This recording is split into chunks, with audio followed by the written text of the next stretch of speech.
എന്റെ മോനെ നിങ്ങൾക്ക് പിടിച്ചിക്കണല്ലോ. കണ്ണൂർ അഹമ്മദ് സാഹിബിന്റെ മോളെ ഓൾക്ക് വേണ്ടാന്ന് പറയാൻ മാത്രം നമ്മൾ വളർന്നിട്ടില്ല. പിന്നെ എന്തിനാ അവല് കുത്തിയ വർത്താനം പറയണത്? ആ, അപ്പോ നമുക്ക് ബാക്കി കാര്യങ്ങൾ ചിന്തിക്കാം. എന്താ അഹമ്മദ് സാഹിബേ?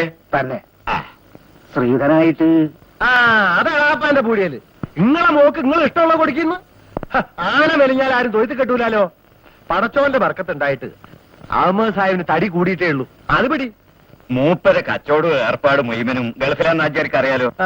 പിയാപ്പളനെ ദുബായി കൊണ്ടുപോയി അവനവിടെ അത് വേണ്ട കാര്യം. ഞമ്മൾ 3-4 കെട്ടിക്കണെങ്കിലും ഞമ്മ കാണായിട്ടും പെണ്ണായിട്ടും സുലൈമാൻ ഒരു മോനേ ഉള്ളൂ.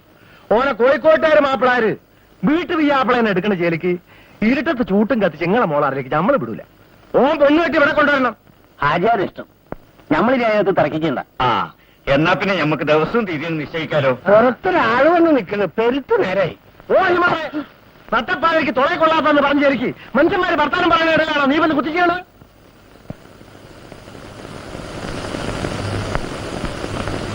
അല്ല, ഇല്ലത്തെ വല്യമ്പ്രാനല്ലേ ഇത്?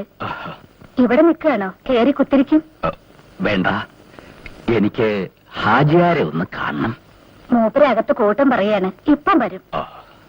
ഇല്ലത്ത് വല്യമ്പ്രാട്ടിക്കും കുട്ടികൾക്കും ഒക്കെ സുഖാണോ?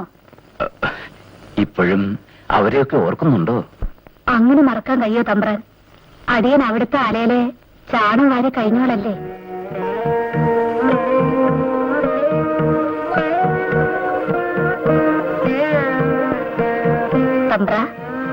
തമ്പ്രാനെ പിടിക്കാൻ ഇവിടുത്തെ ആകുമ്പോ നമ്മള് വിളഞ്ഞു കിടിക്കട്ടെ. വേണ്ട, എനിക്ക് ഹാജിയാരെ ഒന്ന് കണ്ടാ മതി. വയസ്സിന് എളുപ്പാണെന്ന് നല്ലത്. പെണ്ണ് കെട്ടുകയാണെങ്കിൽ ഓളെ 2 കല്യാണത്തിന് മുമ്പ് നമ്മൾ അറിയേണ്ട ഔത്താക്കണം. ഏത് നമ്പൂരിച്ചൻ എന്താ വന്നത്? ഇതാരാന്നറിയോ നിങ്ങൾക്ക്?